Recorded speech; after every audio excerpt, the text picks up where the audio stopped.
स्वागत है आप सभी का हमारे इस YouTube चैनल पर।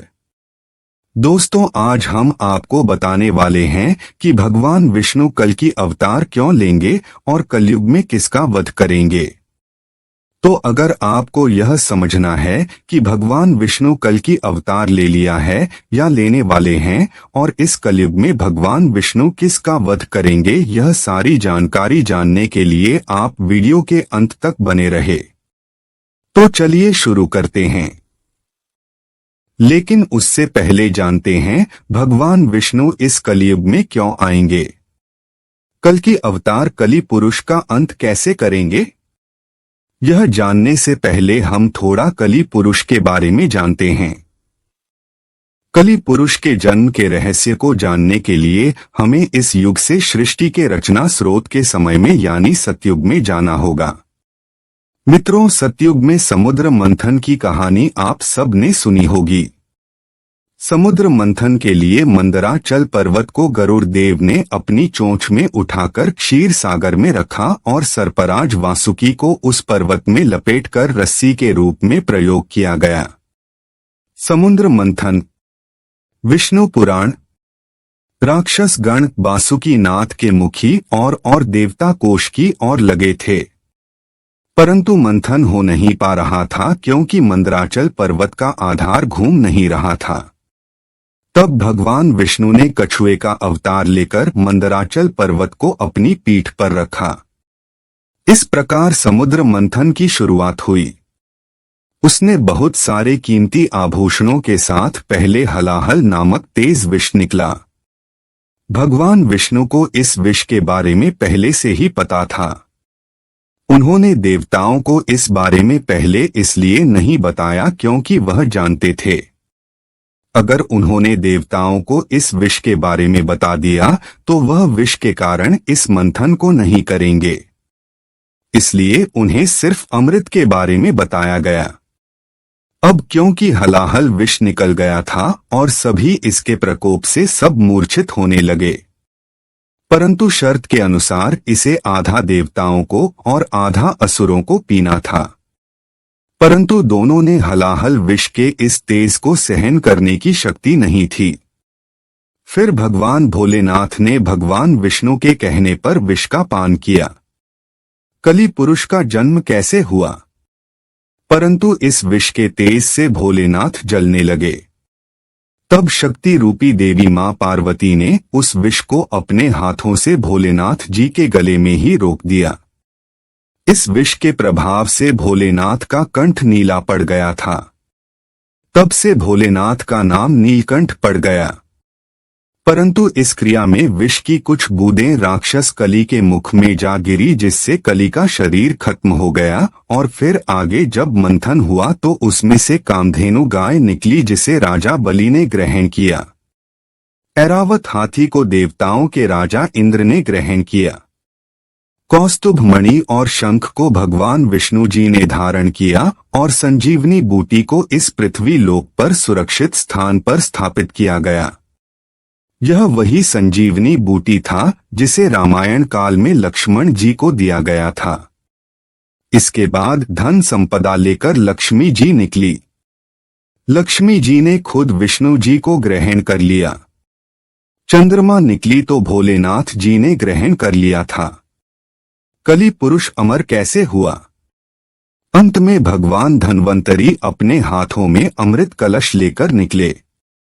इस अमृत कलश की देवता और राक्षस छीना झपटी करने लगे और इसी छीना झपटी में अमृत की कुछ बूंदें समुद्र में और कुछ उज्जैन, नासिक, प्रयागराज में गिरी। और कहा जाता है कि हर 12 वर्ष पर फिर से वह अमृत प्रकट होता है और उस वक्त स्नान करने से रोग दोष दूर हो जाते हैं।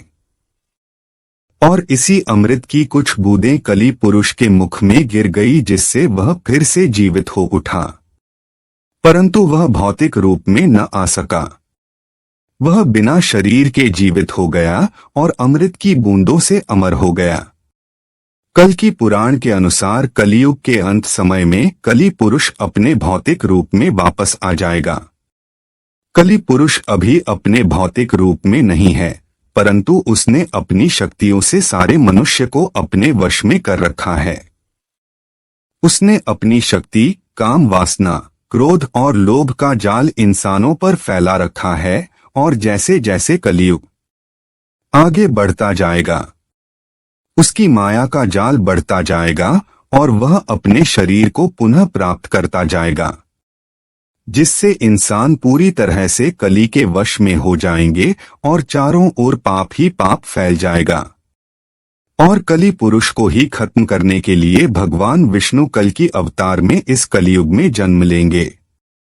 तो चलिए अब जानते हैं भगवान विष्णु को कल की अवतार में कैसे देखा या पहचाना जाएगा। दोस्तों, सनातन धर्म में पंचदेव के साथ ही त्रिदेव का जिक्र है। वही त्रिदेव में ब्रह्मा, विष्णु और शिव शामिल है, जिनके काम आपस में बंटे होने का भी जिक्र मिलता है। इसीलिए ब्रह्मा जहां सृष्टि का निर्माण करते हैं, वही भगवान विष्णु को संसार का पालक और भगवान शिव को संहार के देवता माने जाते हैं। वही हिंदू ग्रंथों के अनुसार जब जब धरती पर पाप बढ़ा है, तब भगवान विष्णु किसी न किसी रूप में धरती पर पापियों का विनाश करने के लिए प्रकट होते हैं। शास्त्रों में विष्णु जी के 10 अवतार का उल्लेख मिलता है। इसमें से अब तक 9 अवतार ले चुके हैं, लेकिन कलयुग में भगवान का अंतिम अवतार होना बाकी है।